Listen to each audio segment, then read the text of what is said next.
les jours faut m'encourager, tous les jours faut m'encourager, tous les jours faut m'encourager, courager en bas ciel bléa, tous les jours faut m'encourager, tous les jours faut m'encourager, tous les jours faut m'encourager, courager en bas ciel bléa. Le 23 mai 1998, 40 000 manifestants défilent dans les rues de Paris pour honorer la mémoire des esclaves. Première historique.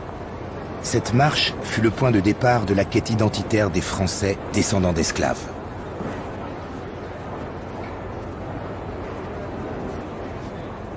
La marche est digne et silencieuse. Dans le cortège, quelques vedettes et puis des milliers d'anonymes. Martiniquais, Guadeloupéens, Guyanais, ils sont là pour dire qu'ils sont tous des enfants d'esclaves. Bien sûr, les 150 ans de l'abolition de l'esclavage ont été commémorés, mais les anniversaires et les célébrations officielles ne remplacent pas un vrai travail de mémoire. Pendant très longtemps, on ne s'est pas souvenu. Et ceci n'est pas juste. Une société, en tout cas un groupe humain, un peuple, une communauté ne peut pas vivre dignement si elle n'honore pas ses morts. Il y avait une telle dignité, elle était silencieuse. On l'avait voulu silencieuse. On l'avait voulu sans chaîne. On l'avait voulu sans parole. On l'avait voulu comme si, on voulait dire à nos parents qu'on les aimait. C'était vraiment une marche où on disait à nos parents de nous pardonner de les avoir oubliés tant de temps.